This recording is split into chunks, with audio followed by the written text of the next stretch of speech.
Who did you just think about when you clicked on this video? Yikes. Because if you already have somebody in your mind when clicking on this video, then you kind of already know the friend that you're trying to detect. And honestly, I could just end the video right here, but I'm not going to. And all jokes aside, this is a very sensitive topic. And it's something that, especially in girl world, is something that we were all victim of at some point. A lot of times people say things that they don't mean. A lot of times people say things that they actually do mean, and you just don't interpret it at the right time, or maybe you misunderstand and misinterpret some things that your friends are saying. But at the end of the day, people show you who they are, and when they do, you gotta believe them.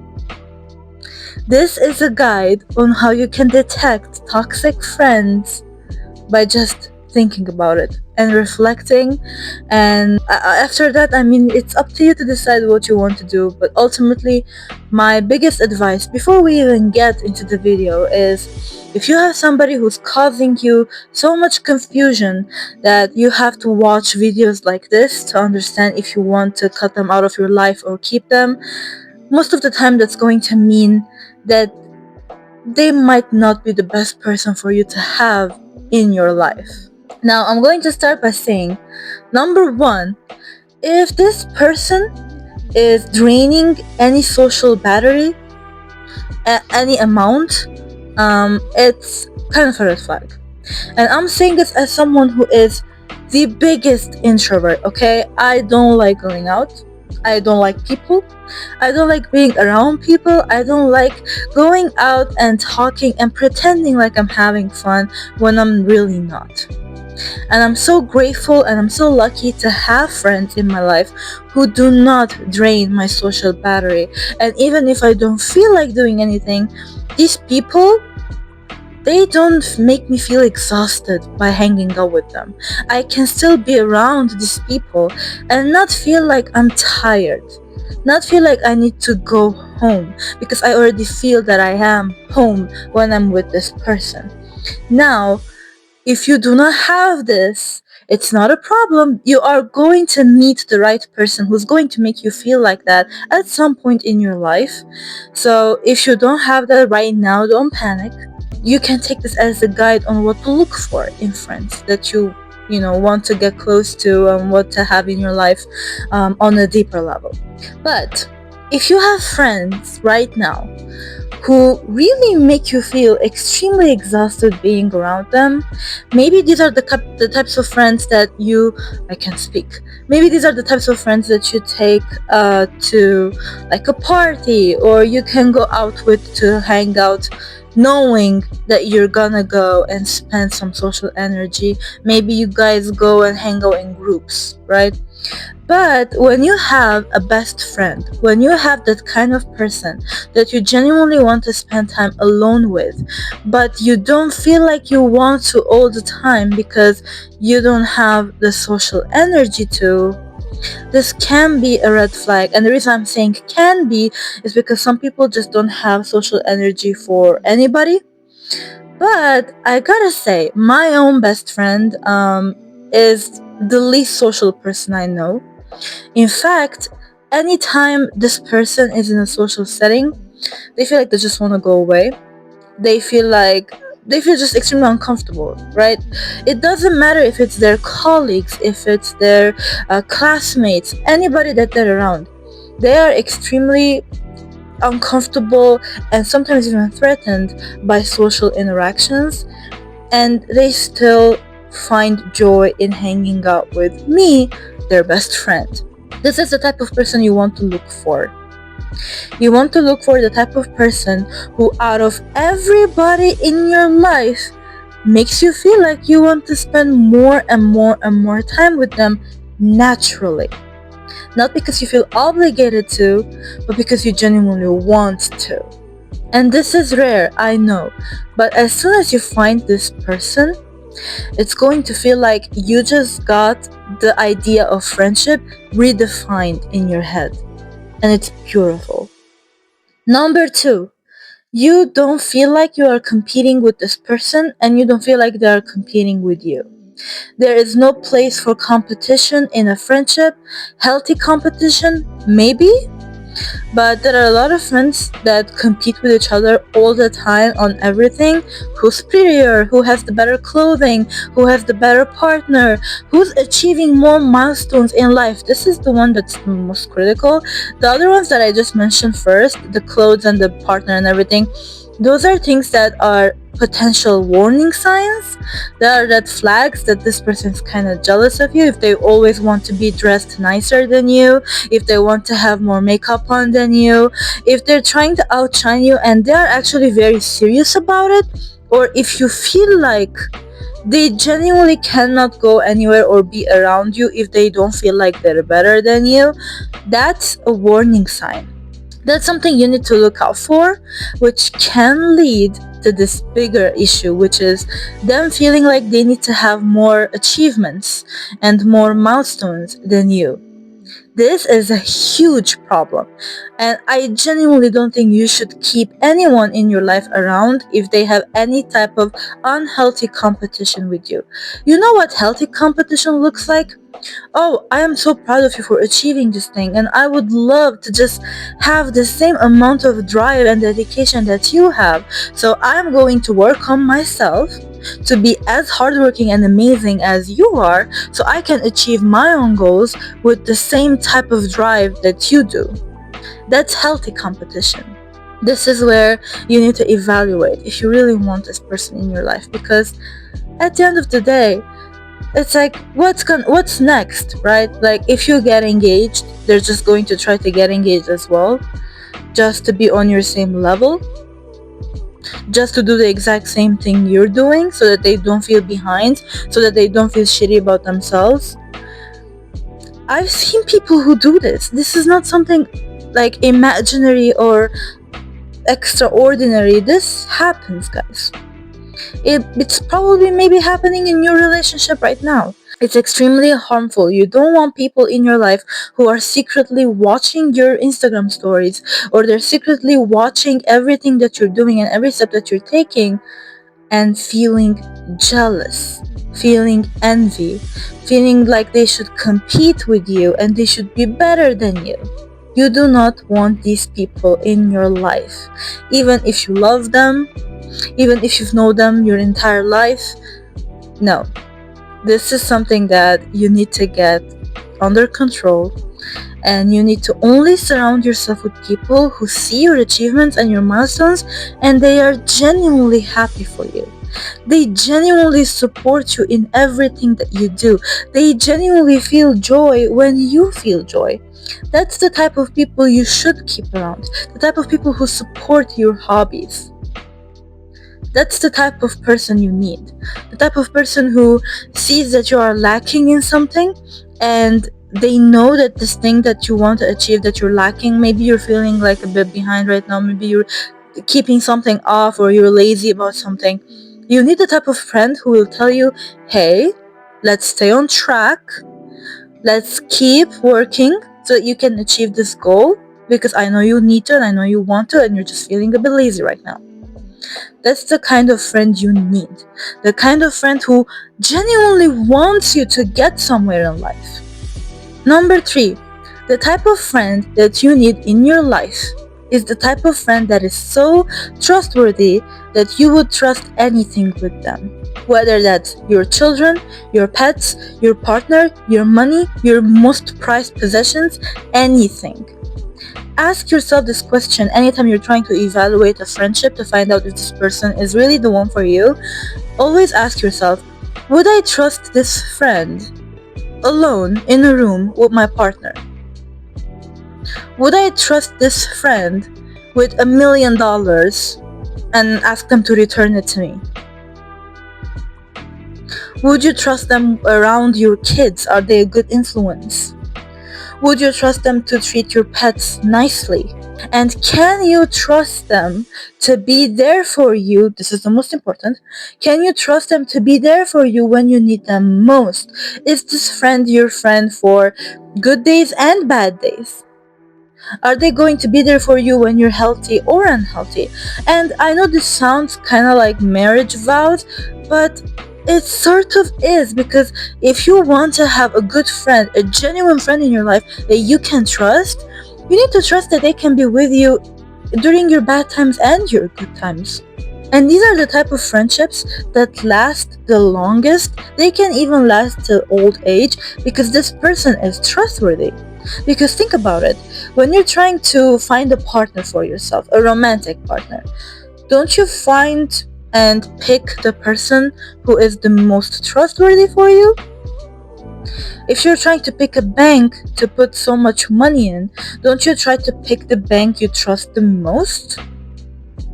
If you're trying to pick a babysitter, don't you do rounds of interviews to understand which babysitter is the best for your children? The list goes on. The point is, if you are trusting the most important part of your life with the people and the institutions that you find the most trustworthy, why is it not the same for friendships? Spoiler alert, it is. You have to trust a friend. Friendships, any types of relationships, whether that's romantic or platonic, it is based on trust. Trust is so important. It is one of the most important things that without trust, you can't really have anything. So, if you cannot trust your friend, are they really your friend? Number 4. Does this person's moral compass and moral values align with yours? And now hold on here. I am not talking about the variables here, okay?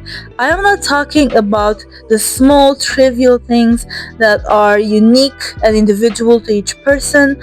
I am not talking about the things that are up to a person's taste. I'm not talking about the small things that people can have very different opinions on, and that's okay. That's not what I'm talking about. I'm talking about, how does this person view honesty? How does this person view kindness, cheating, trust, love? How does this person view relationships? And is this person as generous as you are? Are they a good listener like you are? Are they kind like you are? Are they honest like you are? You need to really make sure that the people that you are keeping around you are good people. And what defines a good person? A person who genuinely, in their soul, in their heart, know what is moral, what is ethical, and what is not. No one is perfect. Literally no one is. But you know what makes a person a good person but an imperfect person? A person who is imperfect and they know it. A humble person who is humble enough to acknowledge that they have some things they need to work on and they genuinely try to work on them. That's the types of people you want to keep around. You don't want to have arrogant friends. You don't want to have people in your life who just have God complexes and they think they're just the best thing to ever happen to anybody and they have no issues and no flaws to work on, and you don't want that kind of energy in your life. When you have kind, honest people in your life, you become a better person automatically. Why? Because you are seeing the person that you trust the most, the person who is the closest friend to you, being a genuinely good person, and you're like, you know what? I want to be that kind of person too. They are a good influence on you. The right people are going to influence you to do good things. People who have bad habits are going to influence you to do bad habits. People who have good habits are going to influence you to have better habits. If you are spending so much time with this person, you might think, no, I'm not gonna get influenced. I know my own morals, I know my own views. Sure. But you are spending so much time with this person, at some point, the things that they're saying and the things that they're doing are going to start seeming normal to you. And that's how you get involved in things that you don't really want to get involved in. I have a lot of examples. Maybe I can talk about this some other time.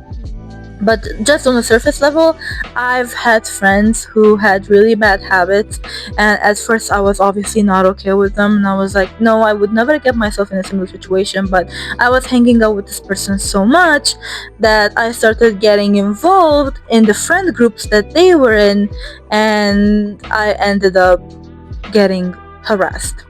You don't want to get into those types of situations. You don't want to be with people who have bad moral compasses and bad habits. You want to be around people who have good habits, who, even if they have any bad habits or flaws, they acknowledge it and they want to work on it, and they don't encourage you to go down that bad road.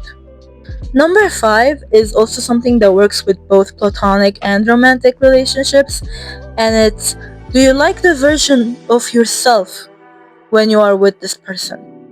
And this is something that you need to really ponder and you need to really think about for a long time, which is, when you are with this person, do you like the way you speak? Do you like the way you act? Do you like the person that you are, the version of yourself that you are with this person? Because, and no matter how much you try to deny this, no matter how honest or one-sided you are, humans are different with different types of people. You might have a very different relationship with your parents than with your friends. And even in the same friend group, you might be different one-on-one with each person in the friend group. People are different with different people. People are different versions of themselves in a lot of phases in life, and that also applies to people in your life. You are not going to have the same conversations with your parents as your friends or your partner, and that's just the truth. So when you are with this friend, when you're with this person, do you like the type of person that you are? And the way that they're perceiving you, do you like the person that they're perceiving you as? Do these people genuinely think of you as somebody that you are proud to be? And if the answer is anything but absolutely, this is a problem. Why? Because you want the people around you to know the good side of you and to bring that good side of you. Like, you want these people to bring out the good traits in your character. You don't want them to bring out the worst in you. So if you feel like with these people you're not the person you want to be, if you feel like they are bringing habits and characters in you that you don't really want to have long term, if you feel like when you are around these people you are acting a little too fake, as in you are saying things and you are acting in a way that's not really you, but you have to say those things and you have to act like not yourself in order to even get along with these people, you don't want these types of people in your life. You want the type of people who bring out the genuine, authentic you, and they love it. You want the type of people who will love the imperfect version of you, but will also bring out the best in you. The type of people that, by just being around you, will make you feel like you want to be a better person. You want to bring out all the nice stuff in your character, and you want to bring the best to the table and the best version of yourself. That's the type of people you want around you. And if someone asks your friend to describe you in detail, how would they describe you? Do you like their description? Do you like the way that they're describing you? Or even if you like it, do you think that's genuinely the person that you are? You need the type of friends who, if somebody asks to describe you, they will describe you in the most genuine and beautiful way possible, while describing exactly who you are. If your friends perceive you as anything but you, I'm sorry, but if these people won't get along with you if you act like your authentic self and you need to put on a mask to just be around these people, that's exhausting. And those types of friends, unfortunately, aren't long term. They are very short term. One day this friendship is going to end. Unfortunately, it's just how it is.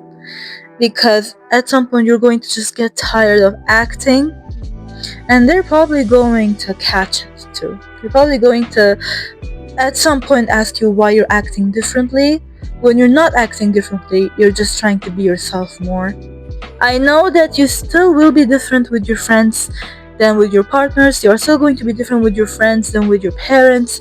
It's still going to be a whole different vibe with each type of person you have in your life. But if they don't at least know at least some of your authenticity, of your real traits of your character, at least some of it, at that point, that's not a friend, that's an acting gig. And that's exhausting. Now, if any of this advice resonated with you or helped you reflect on the type of friendships that you have or you are looking for, please go ahead and subscribe. And I will see you in the next one.